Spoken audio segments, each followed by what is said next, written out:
Magandang araw, magandang gabi sa inyong lahat. Saan mang panig ng mundo, mega love shoutout. Napakaganda ng ating topic. Tapusin nyo po. Ano po?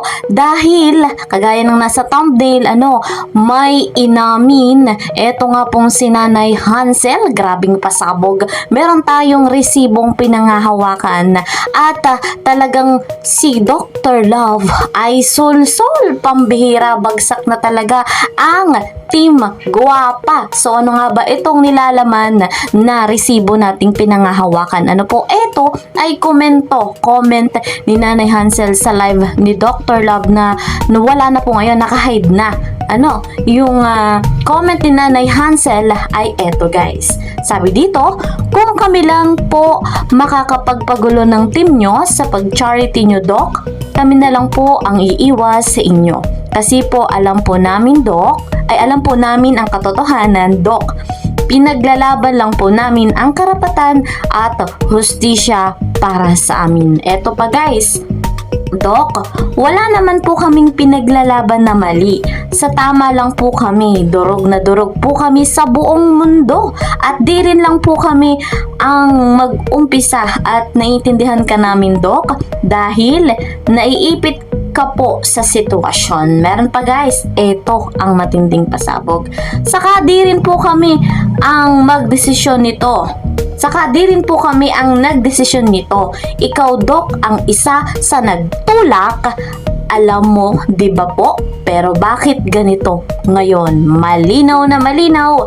Eto yan guys, malinaw na malinaw na si Doc ang siyang isa sa nagtulak. In short, sul-sul si Doc. Abang matindi mga kalingap.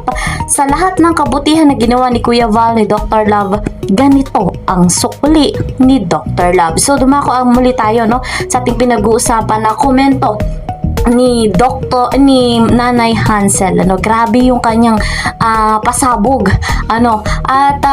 Grabe nga naman etong si Dr. Love, pambihira. Ano pa nga ba ang ninangaw-ngaw nito ni Dr. Love? Panoorin niyo po ito. Naglilinis charity daw kayo. Tatapusin lang daw yung simbahan at magiging independent na raw siya.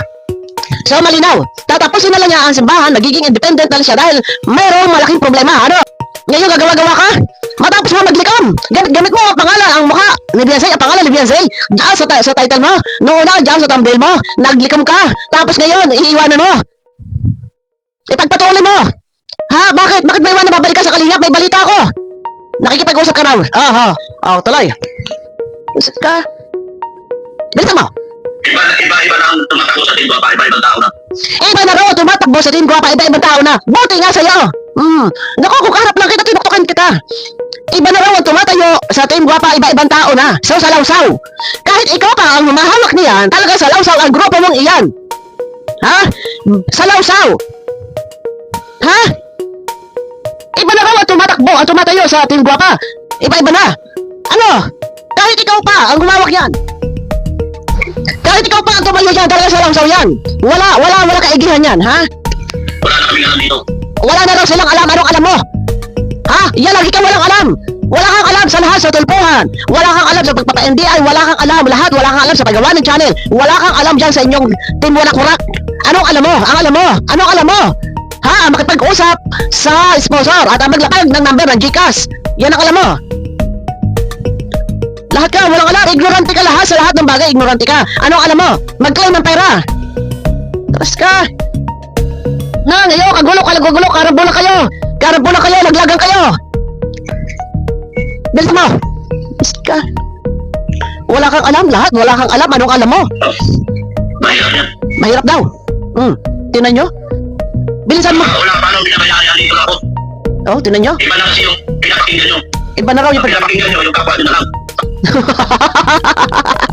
Inaaway na niya ang mga Team Guapa. Iba na raw ang pinapakinggan nila. Ang pinapakinggan ninyo yung mga na lamang. Hindi na raw siya pinakikinggan kasi hindi ka naman talaga kagalang-galang at hindi naman dapat pakinggan ng mga sinasabi mo dahil wala kang kakwenta-kwenta. Ano ba? Dahil wala kang laging alam. Ano na lang ako? Paano na lang daw siya?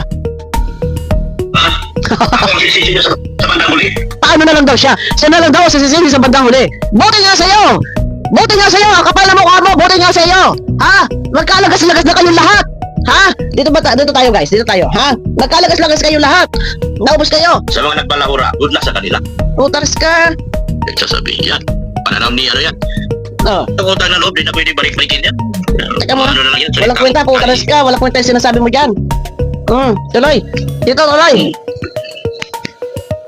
Bilang, ayaw ko na sa lahat ng itong nawawala. Ano ba ang ginagawa mo? Gusto niyo makipagbardagulan ako, gusto niyo makipagbardagulan ako, gusto niyo makipagano ako. Gusto niyo makipagbardagulan ako, gusto niyo makipagbakbakan ako, gusto niyo makipag-anuhan ako. Oh, di ba? Oh. Ano ba yung ginawa mo? Nakikipagbardagulan ka. Ha? Di ba? Ha? Nag-ano ka ngayon? Inaaway mo, mga team mo. Lagas, team lagas. Sige. Di ba gusto ko? Ano gusto mo? Katahimikan, ganos. Sorry ka mga team guwapa. Iba naman gusto niya. Ang gusto daw niya ay katahimikan at iwanan na raw niya ang team guwapa. Siya raw ay magsusulo. Ito ay mga strategy at isa mo ay mga pakala-pakala matapos gumawa ng kaguluhan. Ito. Wawasakin niya ang kanyang team na team guwapa. Nadadalawa lang naman sila dyan. So ayun, thank you very much kay Madam Bopil sa kanyang video. Napakaganda niya talagang magbigay ng kanyang saloobin. Talagang tamang-tama etong si Dr. Love dahil nga po, guys, bagsak na ang Team Guwapa. At sinabi niya na nakapokus na daw lang po siya sa simbahan. Pagkatapos nga daw po yun, wala na. Kanya-kanya na. Matindi, guys.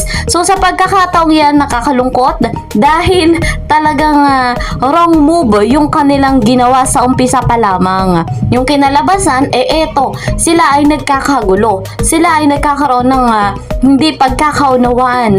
Pansin nyo naman na talagang nagtatampo yata etong si Dr. Love sa pamilya.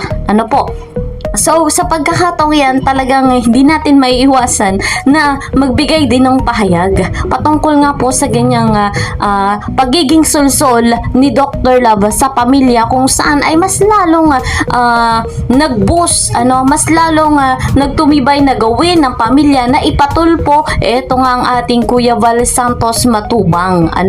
Mas lalong naging kawawa at kahiya-hiya yung pamilya.